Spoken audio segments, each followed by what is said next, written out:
Welcome to Brewsers, a podcast about beer, coffee, booze, and bruisers. I'm your host, Rody John, and today we talk to the Chainsaw Queen, Black Dahlia. We talk all about her journey in pro wrestling, CRPS, and so much more. This is such a great conversation, and she is for sure coming back on the show in the fall. She has got so much going on. We'll definitely get right into it. But first, make sure to sign up for our newsletter. It comes out twice a week. You get even more information about our guests. You get fun facts, and you get to find out what's happening with your favorite podcast, all about beer, coffee, booze, and bruisers. So without further ado, here is the Chainsaw Queen, Black Dahlia.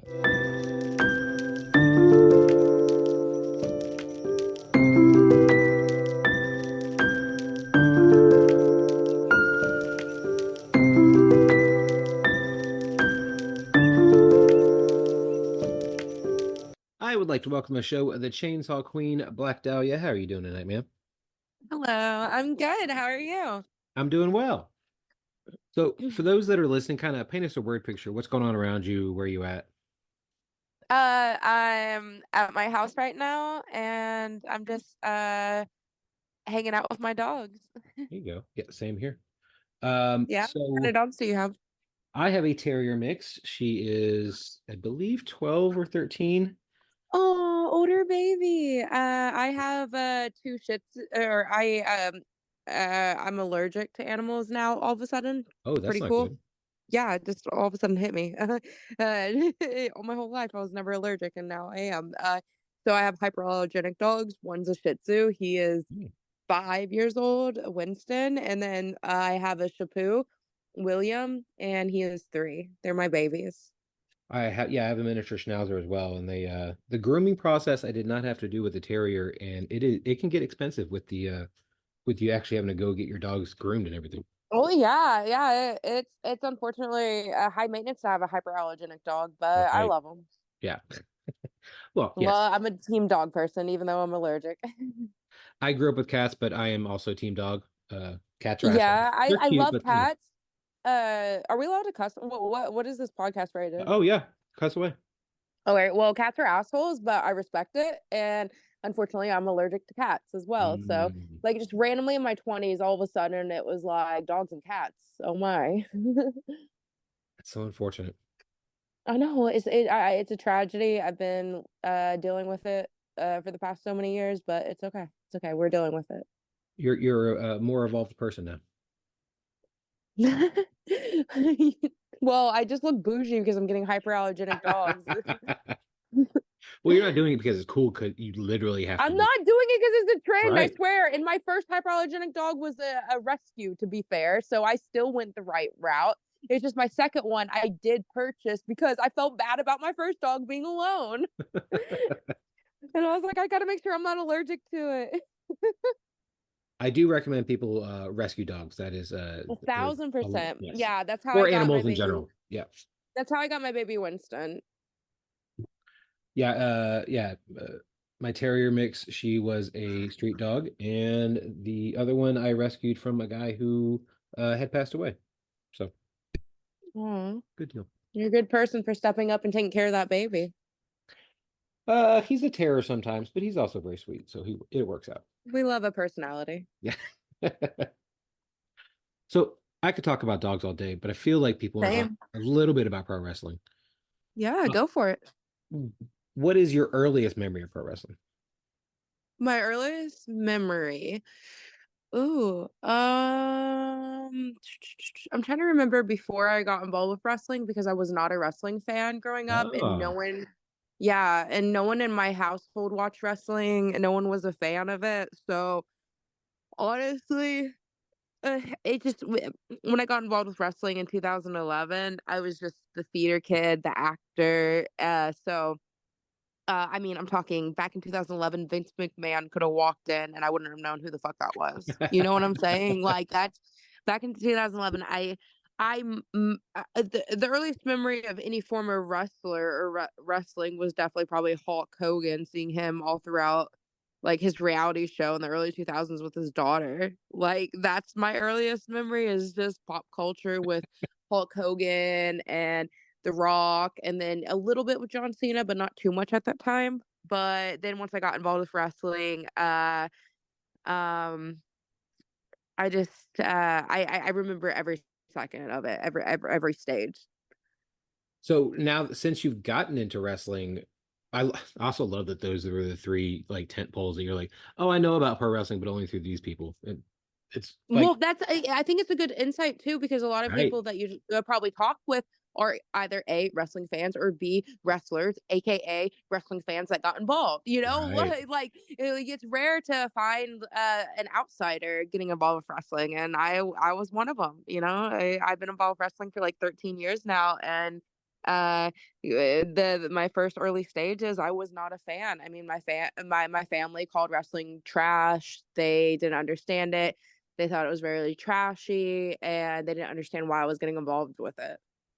No, I mean, growing up a wrestling fan, like you were, if you ever found another one, you were like, oh my God, you also know about this awesome thing that nobody else thinks is cool. Like, I completely Well, understand.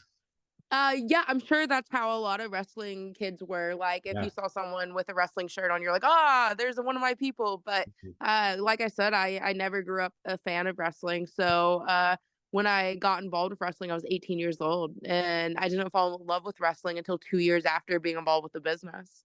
What got you in the business then?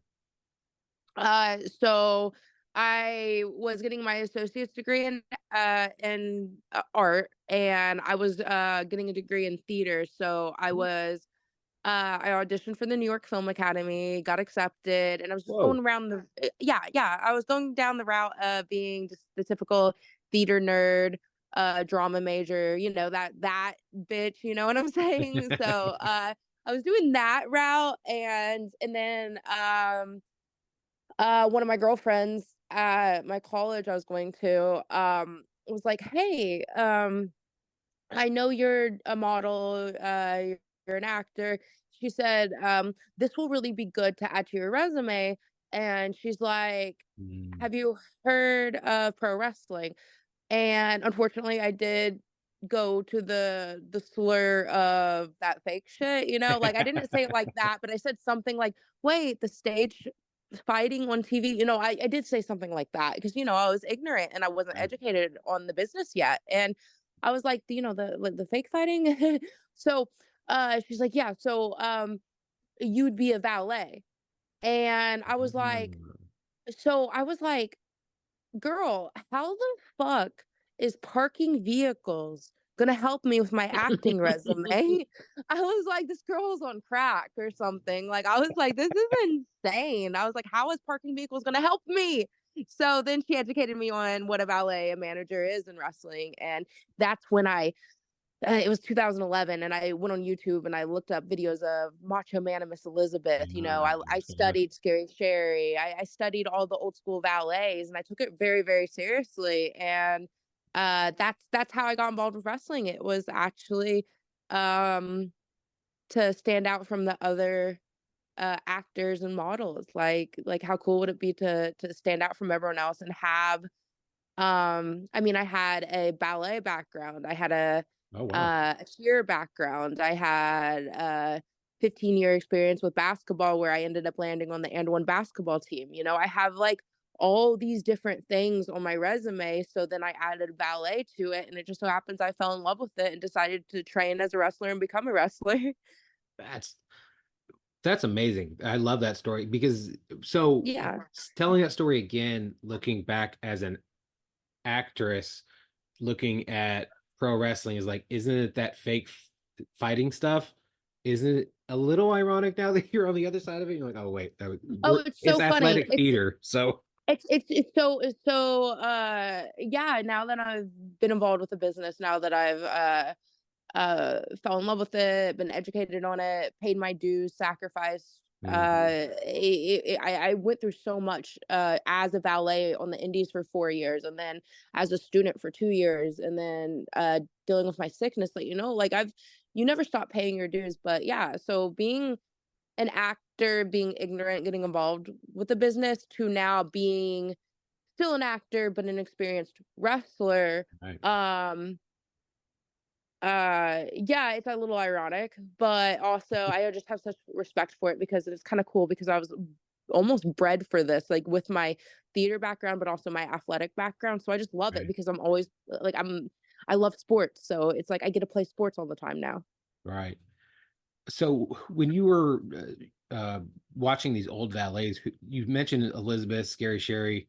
Uh, Yeah. what were some of their, I mean, they're obviously two of the biggest, but I imagine there were so many other that you pulled has Oh, or so have pulled many, but from. those are the Yeah. ones that always stand out because like when I studied Miss Elizabeth, I loved how Macho Man was so big and with his not just his presence, but his stage presence, his character, his charisma. Mhm. So when Miss Elizabeth was there and she was just elegant and silent, I was like, ooh, that's fascinating. So that was the art and what I was studying for as a manager. It's like it's like when the crowd is silent, that's when you get loud, or when the Right. crowd is loud, that's when you get silent. You don't want to take too much away. It's a very beautiful like dance.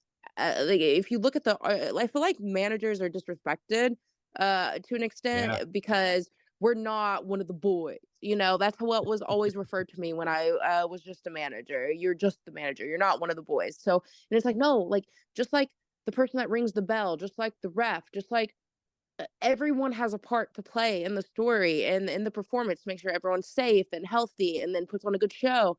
And there's so many puzzle pieces to it. So as a valet, I learned how to like when I studied Miss Elizabeth, she was silent because Macho Man was so loud. Um, but then I studied like Scary Sherry, and she was the over the top loud one as Hmm. well. And so I kind of if my early work as a manager, I was a blend of both.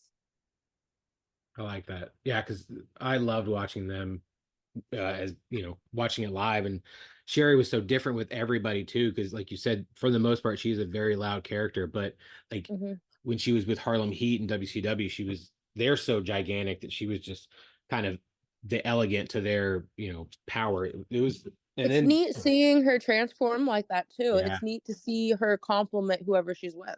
right. So when you started actually training and going through becoming a wrestler, who were some of the people that you look to that, I mean, obviously you could probably look to Sherry Martel as well for what she did in the ring, but what other wrestlers did you really start focusing in on and kind of taking little things here and there from?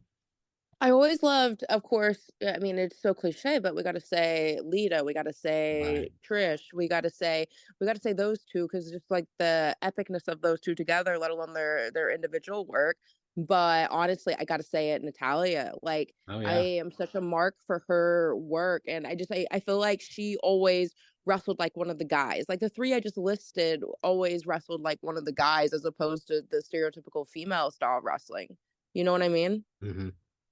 So, like, I respect all forms and styles of wrestling, but when I decided to take it seriously and study under my mentor, like Bobby Blaze, and then Funaki, and then Rikishi, like I wanted to, I said I wanted to wrestle like the guys. I wanted to legit be a wrestler as opposed to just not. If Right. you get my drift. Yeah. So definitely Natalia. She's goals to wrestle too, since she's still active. Yeah, I mean, she has a school as well, her and TJ, and yeah, she has always been like, and that's what's so great when China she was does go such a down. force too.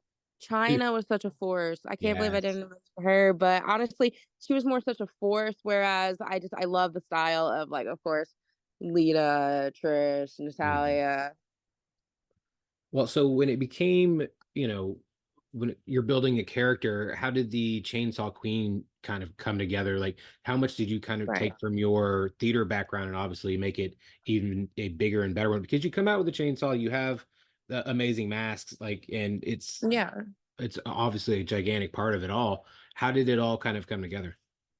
I believe in professionalism and I believe in you get what you pay for. So I Right. am a professional that people pay to see me. People are paying to fly me into these places. People are paying for my hotels. Like I better put on a good show. I want to make you money.